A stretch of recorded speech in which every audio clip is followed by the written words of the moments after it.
In this podcast, what I would like to do is actually to discuss some tools that will allow you to work with students with text in a way that supports students' engagement with the capabilities of the Australian national curriculum, which means social and personal capability, critical and creative capability, and also intercultural and ethical capabilities.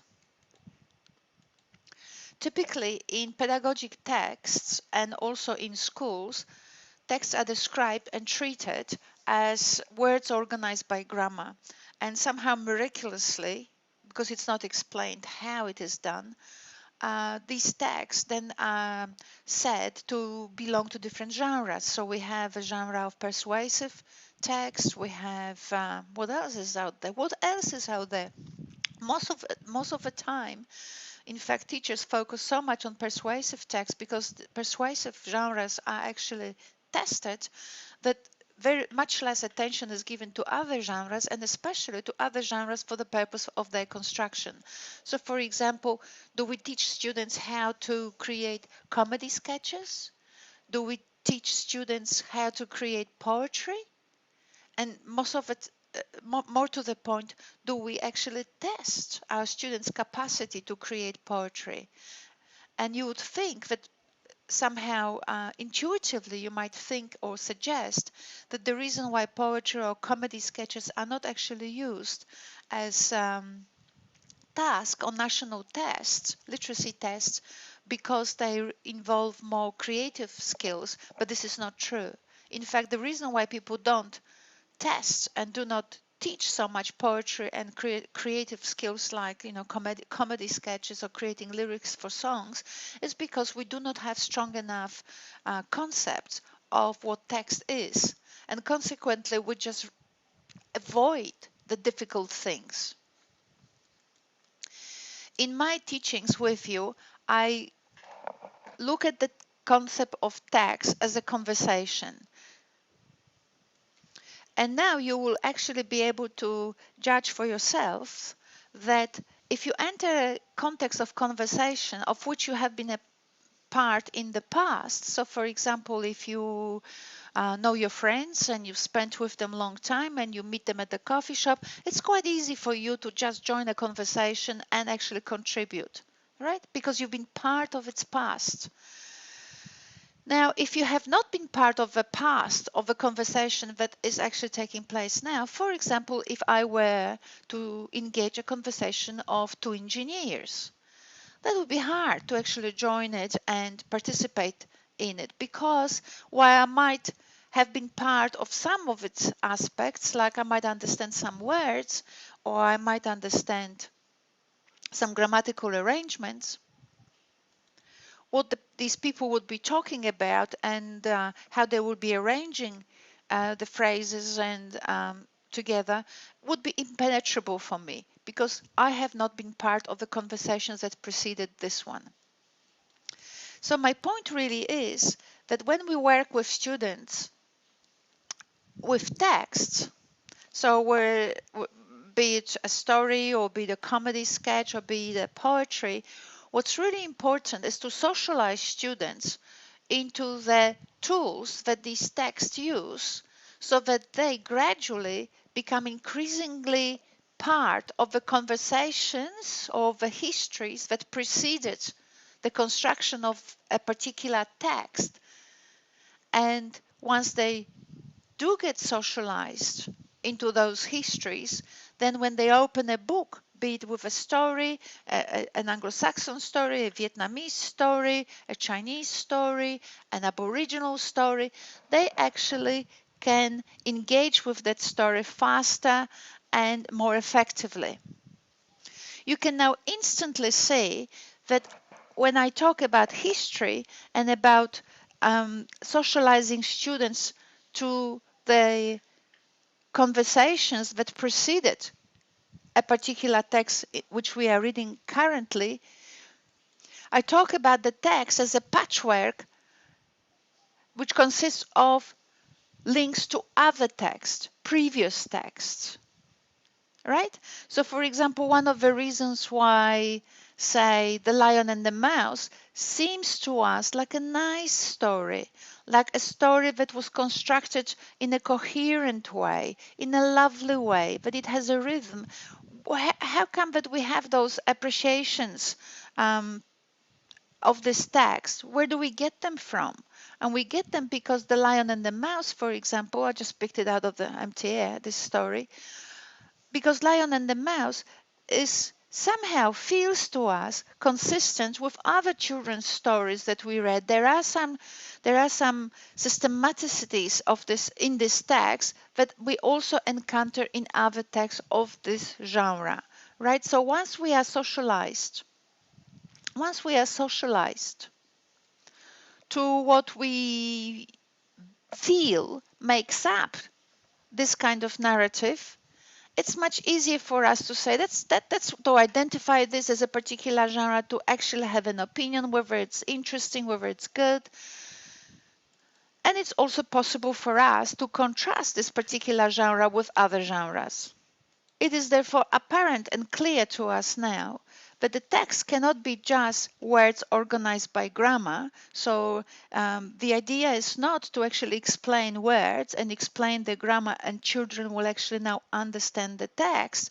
In fact, to understand the text, we need to provide students with ways that they can relate this text to other texts in order to make a richer understanding of what's happening in this text and therefore to comprehend it.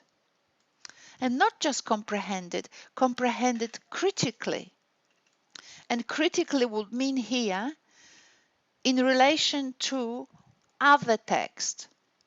This kind of comparison will give our students the possibility to actually see whether, to judge for what kind of audiences this text is constructed, the kinds of cultural references or frames of reference that the particular text draws in order to generate the desired effect, and also the kind of society or the picture of a community that this particular text actually portrays or communicates. As you can see now, if you studied the concept of literacy that I've been talking about in relation to the curriculum, you can recognize that these kinds of understanding about the audiences, the frames of reference on which the text draws, and also the kind of the community, the concept of the community that text actually reflect or portray, are the ways in which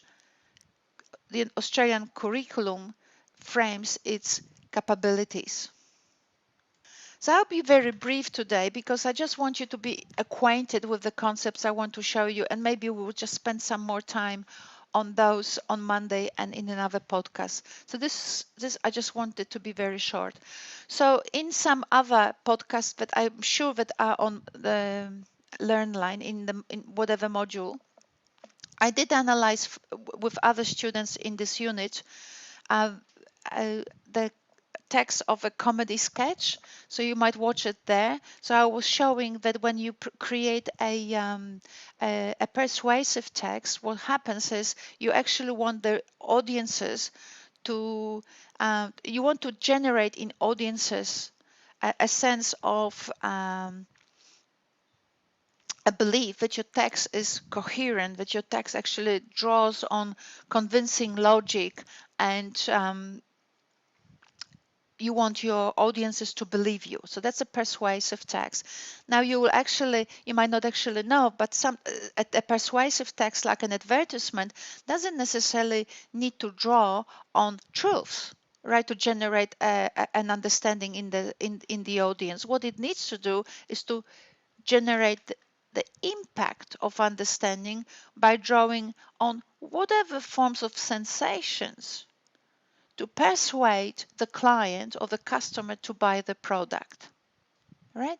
Sometimes the ad actually doesn't draw on anything which is scientifically or in any other shape or form coherent, but somehow, because we are only human beings, through different maneuver of different frames of references, a beautiful girl and a car, there's some sort of persuasion created in the audiences that it's worthwhile to buy this red car with the girl dressed in red, right? So that you can see now what I'm saying, that persuasive text creates an image of coherence.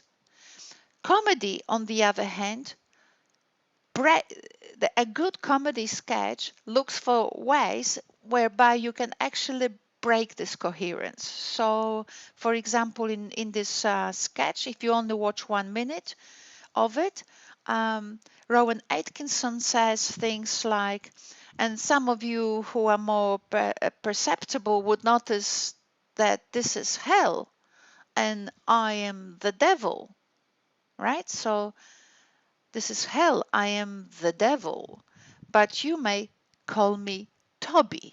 And here everybody laughs, of course. And, in one other class which I was teaching in this unit, I asked students, why are you laughing when he says, my name is, but I am the devil, right? And I am the devil here, but you can call me Toby. I asked people why you laughed.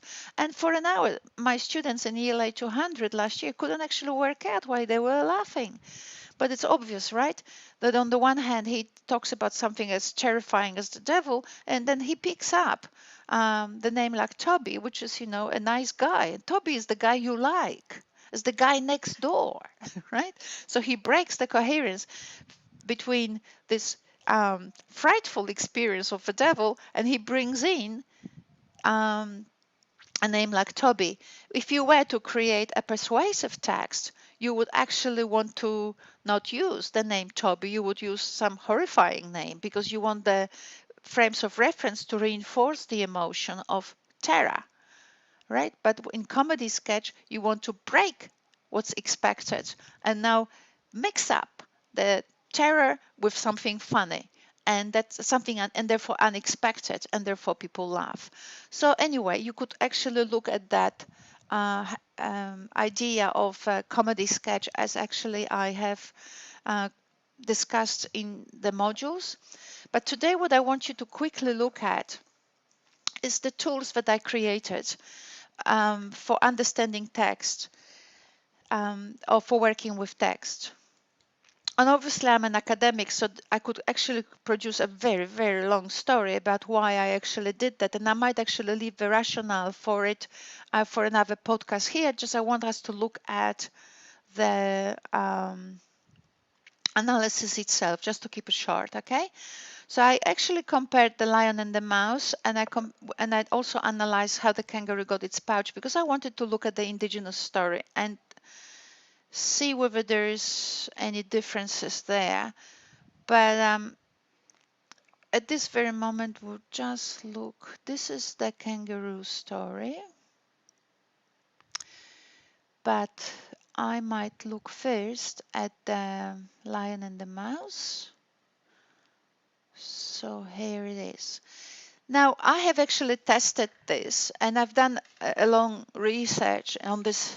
So I will not talk too much about the rationale as I promised. Here it is. Every text, whether it's a nursery rhyme or whether it's a presentation where you want to advertise the product or discuss something, or whether it's your actual master's or PhD dissertation, has these elements. It has the elements where, so this is which organize the text. And so the text is not just the beginning, middle, and the end that everyone says it is. That's just too simplistic. If you want to actually define the text or the process of text construction, you need to have tools that actually will tell you what to do. If you have a definition of a text that it has beginning, middle, and end, you don't know how to start a text. This is the beginning, right? This is the beginning of a text. It tells you nothing. But if you actually say that the text has begins with setting the focus, so it's the purpose, right? We're looking here this way.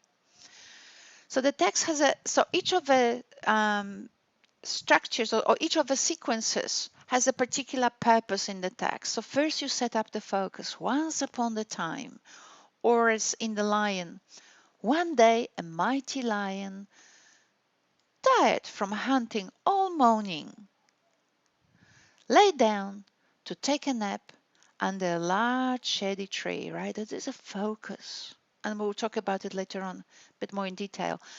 Then we have a disturbance. But just as he, laid down there and thought he had his peace, something happened. Something uncomfortable happened. And then we have a dialogue because this discomfort now requires resolving the ambiguity that it generated, right? So the lion talks to the mouse and says, I am big and I can kill you. And then the story develops. Right? There's a development of the story.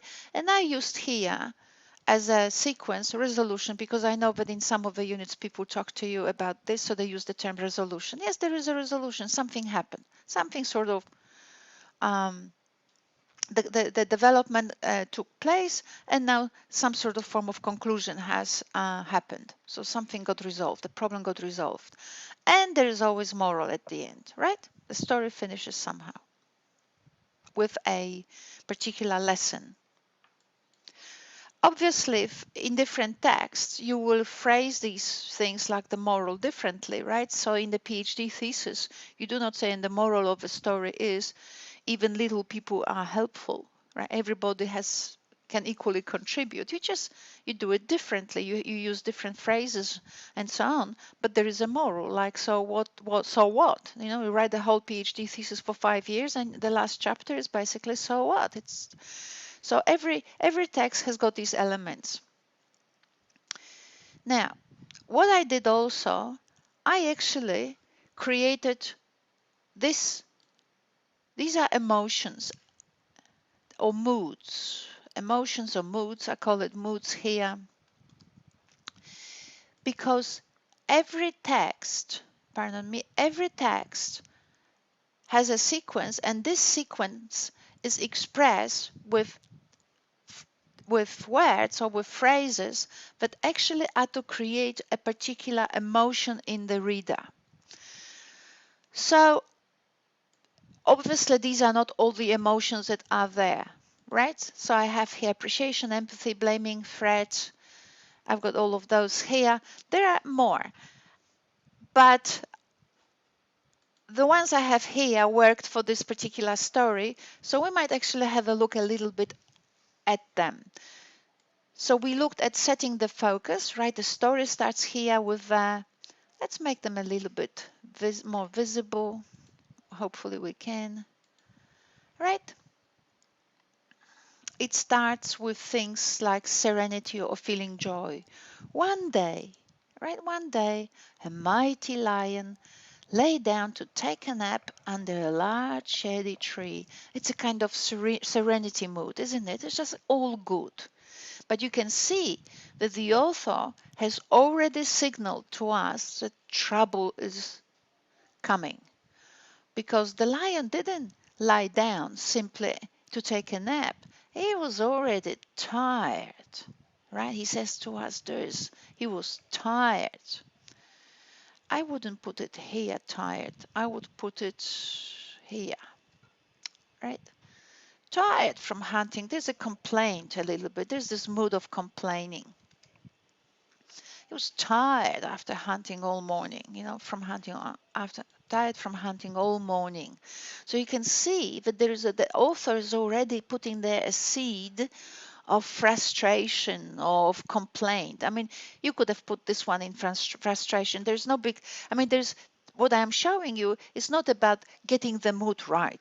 Is this complaint of frustration? Whom will we ask? It doesn't really matter. It's just that there's some negativity. Something is brewing there. Some sort of negativity. So you might think that there is a serenity here, something nice. The lion is now, oh my God, going, oh, this is all nice now. There's already something happening. And indeed,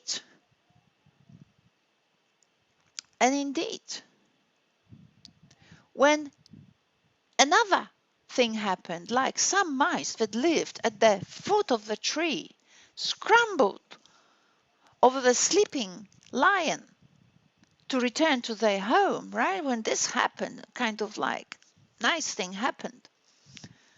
He wasn't happy. Actually, this shouldn't be here. It should be here in disturbance. He wasn't happy, right? If you know the story, what the lion did, he put his big paw on her and he said, you know, I could kill you. Well, he didn't use these words because it's a children's story, but pretty much that, right? You know, I could do bad things to you, right? So you can see that what could have been a serene situation really wasn't, because the author is signaling with the mood of tired, being tired, that the lion was not 100% there in joy.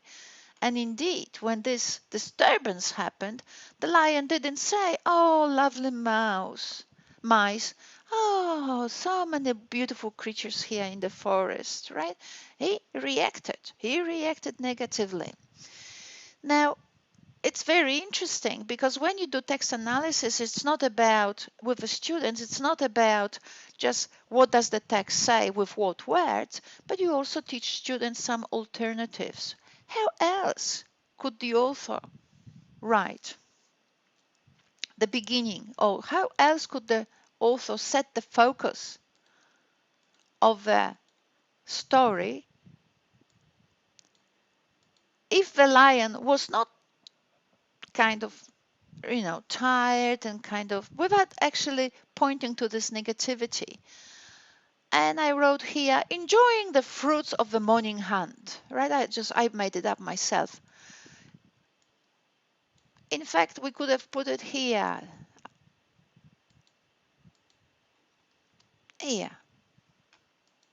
right? So that would be an alternative, right?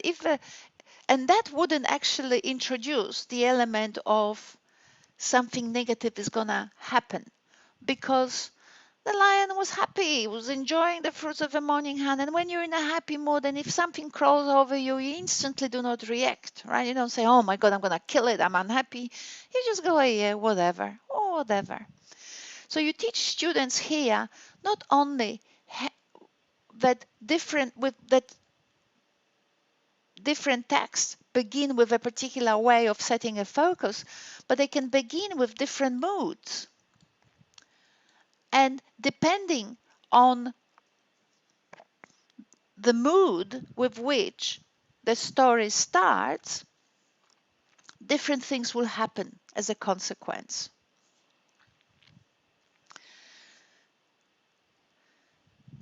Let's have a look at the kangaroo now, how the kangaroo starts here. The kangaroo story actually starts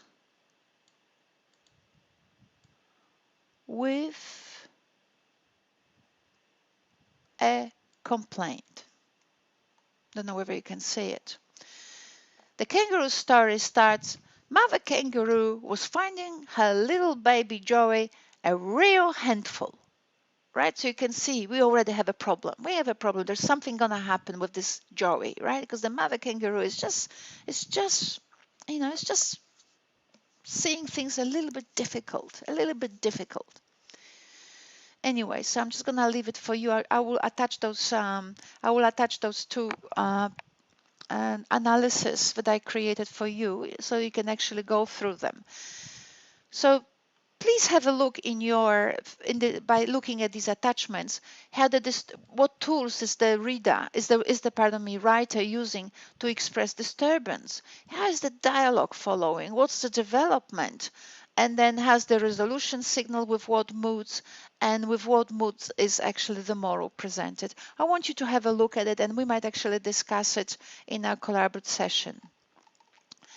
The advantage of this is that you have now means to break the text into